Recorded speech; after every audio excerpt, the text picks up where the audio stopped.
ప్రలోభాద్యైః అర్థాహరణపరతంత్రోధనిగృహే ప్రవేశోద్యుక్తః సంభ్రమతి బహుధా తస్కరపతే ఇమం చేతశ్చోరం కథం ఇహ సహే శంకర విభో తవాధీనం కృత్వా మై నిరపరాధే కురు కృపాం.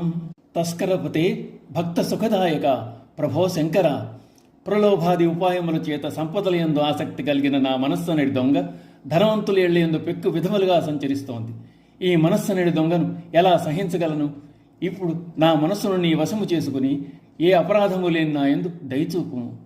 ప్రయత్నము చే బ్రహ్మ విచారమందు నిమగ్నమై ఉన్నది అయ్యు ప్రలోభములు చూపి ధనవంతుల నుండి ధనమును హరించవలనన్న పరతంత్రమైన నా యొక్క చిత్తమును ఓర్వలేకున్నాను అంటూ తద్దోష పరిహారార్థమై చిత్తమును వశము చేసుకోమని శివుని ప్రార్థిస్తున్నారు శంకరాచార్యుల వారు.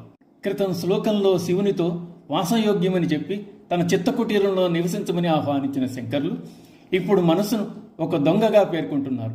మనస్సు అనే దొంగ సంపద గల వారిని ప్రలోభములకు గురిచేసి వారి వద్ద ఉన్నది తస్కరించే గుణము గలది. ఈ దొంగ వ్యక్తి యొక్క ఇష్టాయిష్టాలతో సంబంధం లేక అవకాశం దొరికిన చోట సమయం సందర్భం చూసుకుని పరిచయాలు పెంచుకుని వారిని బుట్టలో పడేసి కొల్లగొట్టడానికి ఎక్కడెక్కడో తిరుగుతూ ఉంటుంది. అది చేతికి చిక్కే రకం కాదు. దానికి ఆకారం లేదు, దేహం అంతకన్నా లేదు. దాన్ని ఎలా పట్టుకోవడం, ఎలా అదుపులో పెట్టుకోవడం? దొంగను పట్టుకోవాలంటే దాని ఒడుపు తెలిసిన దొంగల నాయకునికే అది సాధ్యం. ఎవరు ఆ దొంగల నాయకుడు అంటే ఇంకెవరు, శివుడే. ఆయన చోరప్రభుడు. తస్కరానాం పతయే నమో, నమో వంచతే పరివంచతే స్థాయూనాం పతయే నమో అంటోంది నమ్మకం. ఆయన దొంగలకే దొంగ. భాగవతంలో కృష్ణుడు కూడా దొంగే, వెన్న దొంగ, నవనీత చోరుడు. వెన్న దొంగే కాదు, భక్తుల హృదయాలను దొంగిలించినవాడు.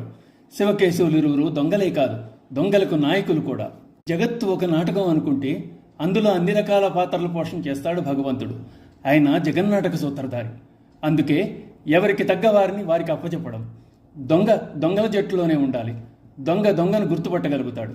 దొంగను అదుపు చేయగల సామర్థ్యం ఇంకెవరికి ఉంటుంది? దొంగకే ఉంటుంది. కనపడకుండా అందరిలోనూ గుప్తంగా ఉండే మనస్సు ఒక దొంగ. ఇది అందరిలోనూ ఒక్కలాగే ఉండదు, ఒక్కలాగా వ్యవహరించదు, వైవిధ్యం కనబరుస్తుంది. వైవిధ్యంగా ఉండేదే విశ్వం.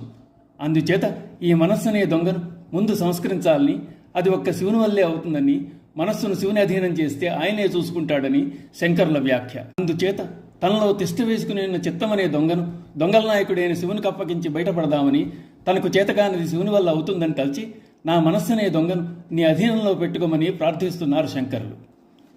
ఓం నమః శివాయ.